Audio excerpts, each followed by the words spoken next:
Ever wondered what inflation is and how it affects you? It's a term often thrown around in economic circles, but what does it really mean? Inflation, in essence, is the rate at which the overall price level of goods and services in an economy is rising over time. Picture it as a balloon slowly filling with air. That's your economy, and the air represents the gradual increase in prices. Now, why does this happen? Well, the phenomenon of inflation is a natural occurrence, much like the ebb and flow of tides or the shifting patterns of weather. It is an integral part of our modern economic systems, a complex cog in the machinery of trade, supply, and demand. But what fuels it? At its heart, inflation is often the result of an imbalance, a mismatch between the forces of demand and supply. Imagine a scale with demand on one side and supply on the other. When the scale tips, when the yearning for goods and services surpasses their availability, the prices naturally ascend. But what makes the scale tip? What are the triggers that disturb the equilibrium? A multitude of factors can incite this imbalance, like invisible puppeteers pulling on the strings of the economy, causing the puppet, the prices, to dance to their tunes. One of these key puppeteers, a principal instigator, is an increase in the money supply. To comprehend this, let's take a step back and observe the grand board on which these puppeteers play their game, the economy. The money supply within an economy is not a stagnant pool but a dynamic river, its flow controlled by the mighty dam of central banks. Picture this. The central banks decide to stimulate economic growth.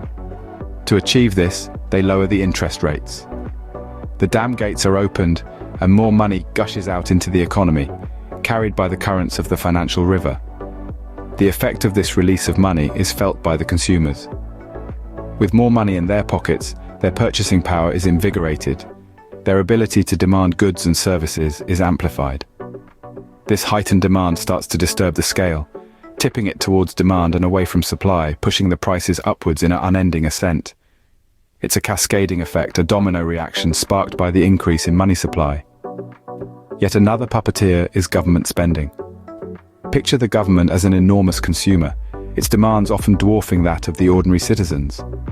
More government expenditure often implies higher demand for goods and services, further disturbing the equilibrium of the scale.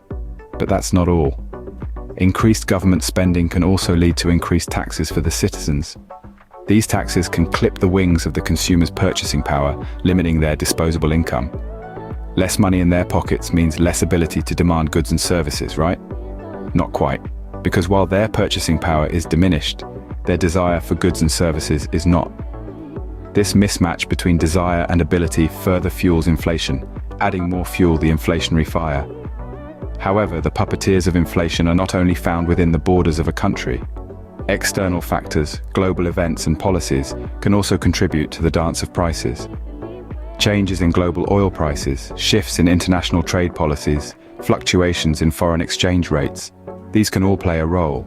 For instance, consider a surge in oil prices. Oil, being a key resource in numerous industries, has a domino effect on production costs for businesses. This added expense, like a heavy burden, can then translate into higher prices for consumers. And so the dance continues, the intricate ballet of economics, with inflation as one of its most captivating performers. For instance, a surge in oil prices can push up production costs for businesses. This added expense can then translate into higher prices for consumers. Now, inflation isn't all bad. A moderate amount of inflation can be viewed as the motor oil of our economic machine. It's the lubricant that keeps the gears of the economy turning smoothly, fostering growth and prosperity. This might be a surprising concept, given the negative connotations that are often associated with the term inflation. However, when the inflation rate is kept within a certain range, it can actually stimulate economic growth, acting as the wind in the sails of our fiscal ship, pushing it forward with increasing momentum. Inflation works as an incentive, a tickling carrot that motivates consumer spending and investment decisions. It encourages people to part with their money and invest it in goods, services, or enterprises, as they perceive that the value of their money is likely to increase in the future. The psychological factor plays a significant role here, as people, in anticipation of higher prices in the future, are prompted to spend more in the present. The concept is that they'd rather spend their money now than wait and buy fewer goods or services later due to rising prices. This boosts economic activity, creating a ripple effect that touches every sector of the economy. This moderate inflation doesn't just stimulate spending, it also impacts the looming spectre of debt. A beneficial side effect of inflation is that it can lighten the real burden of debt.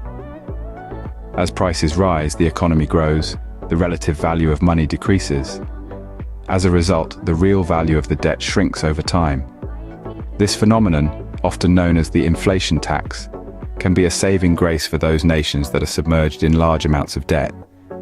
But as with anything in life, there's a flip side, a darker side to inflation when it veers off its optimal path.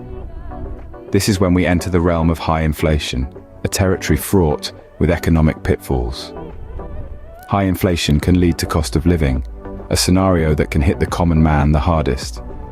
It's like a silent thief in the night, gradually eroding the power of the currency and leaving people to grapple with an economic reality where their money is worth less.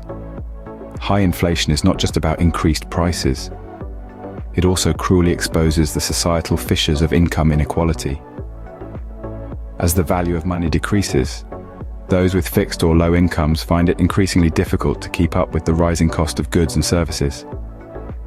This can lead to a widening rift between the wealthy and the poor, exacerbating social and economic disparities. And then there's hyperinflation, an extreme form of inflation that is characterized by rapid and often uncontrollable price increases. It's like a runaway train, speeding down the tracks with no brakes. Hyperinflation is the nightmare scenario for any economy.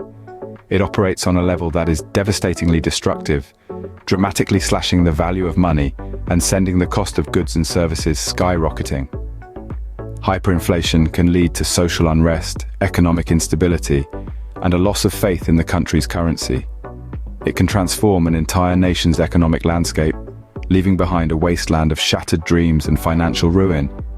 The societal fabric can be torn apart as people struggle to meet their basic survival needs. This loss of faith in the currency leads to a vicious cycle of economic decline, further aggravating the situation. In the face of such economic hardship, the government's credibility can be seriously questioned, leading to political unrest and instability. So, while inflation in moderation can be a positive force, driving economic growth and prosperity, its unchecked form can lead to disastrous consequences. It's a complex economic phenomenon that requires careful monitoring and control to ensure it stays within beneficial limits. And then there's hyperinflation, an extreme form of inflation characterized by rapid price increases. Hyperinflation can be particularly destructive, leading to social unrest, economic instability, and a loss of faith in the currency. So, how can you shield your money from inflation? Investing in assets that tend to appreciate during inflation periods, like stocks, bonds, and real estate, can be a smart move. Diversifying your investment portfolio can also help to offset the risks associated with inflation, as different asset classes may perform differently during inflationary times. So there you have it, a simple breakdown of inflation, its causes and effects. It's a complex economic concept, but understanding it can give you a better handle on your finances and the wider economy.